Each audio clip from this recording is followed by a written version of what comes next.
Welcome to Apps and Law. I'm Brett Burney. Today's app is iThoughts, a universal app available for both the iPhone and iPad, designed for mapping the corners of your mind.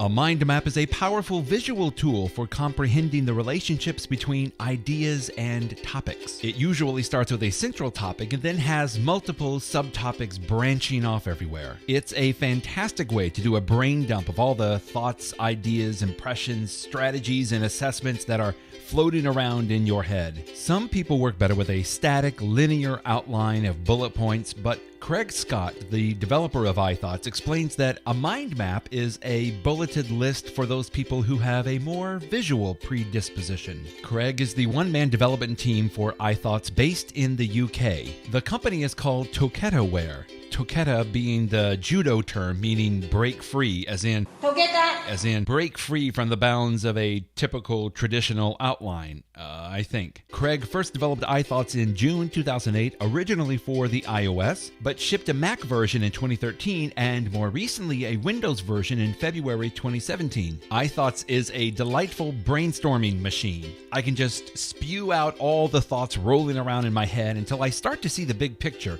and then I can reorganize everything until it makes even more sense. I find this lets me connect the dots in a different way than if I was constrained to a linear bullet list. Some people use mind maps for taking notes at lectures or conferences. Some use it to keep track of their to-do list. And some attorneys use a mind map to outline their arguments or briefs. I had heard about mind mapping for a long time, but honestly, I just never got it. It wasn't for lack of trying. If I used a whiteboard, I was constantly erasing and then redrawing, and on a computer using a mouse and keyboard just never clicked for me. But the iPad was a total mind changer, and I think it was the simple fact that I could just tap and drag the topics around with my finger. Plus, I love being able to zoom in and out of the mind map to focus on a select area or see the big picture when I need to. So it was the iPad that finally allowed me to embrace this amazing approach to outlining. And I landed on the iThoughts app. There are a few default styles available in iThoughts for the design of your mind map, but I usually just stay with the basics and don't get too fancy. I prefer the horizontal layout most of the time versus the vertical layout or the fishbone layout.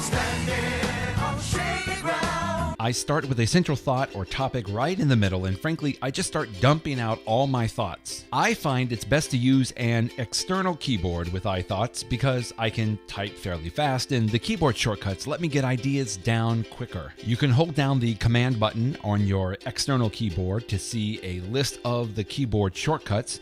Note that there are multiple pages that you can swipe. Hitting Tab creates a new subtopic or child, and Return creates a new sibling.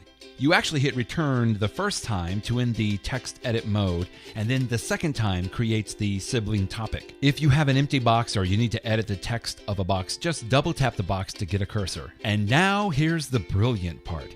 If you need to reorganize anything in your mind map, just simply tap and drag the boxes around. You can also select multiple topics by using the Shift button in the top left corner of the screen. iThoughts supports rich text, so you can bold and underline your text, although the caveat here is that it's based on the Markdown language. Now, Markdown is a special formatting language developed for quickly writing blog posts for the web. Now, you only need to understand a few of the Markdown basics, but honestly, you probably won't be doing a lot of rich text in your mind map. You can do that once you export the mind map to another format. You can also add freeform notes to any topic. I use this quite a bit to expound upon my topic. You tap the little arrow in the top center and just start typing. A tiny icon on the topic indicates if a note has been added. iThoughts is constantly saving your work in the background, so you don't have to fret about losing any of your brainstorm. But I also sync my maps to Dropbox. You set up your Dropbox account in the Cloud section and then pick a folder. Even better, you can choose which formats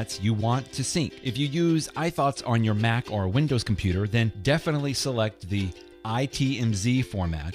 But I also sync a PDF version of my mind maps, so I can simply open and view them from any computer outside of the iThoughts file format. The export options are phenomenal. First, you can obviously export in the iThoughts file format, so you can edit the mind map on other platforms. Since I really only use iThoughts on the iPad, I don't worry about this too much. But if you'd like to switch to another mind mapping app, iThoughts graciously allows you to export for Mind Manager or iMindMap and some of the others. The PDF version that I already mentioned is also great for sending to opposing counsel or your client, but the most powerful option, in my opinion, is to export your mind map as a Microsoft Word document with a bullet list, which is like coming full circle. I first use iThoughts to visually brainstorm and organize all my thoughts, and then I can export to a bullet list in a Microsoft Word document, which I can edit further. There is so much more to this app, and everything I've showed you so far just barely scratches the surface. iThoughts is a tremendously powerful app, but it suits my simple needs as well. You can download iThoughts for $11.99 from the link below, and be sure to sign up at appsinlaw.com to be notified of new app reviews. You can also subscribe to this YouTube channel. Thank you.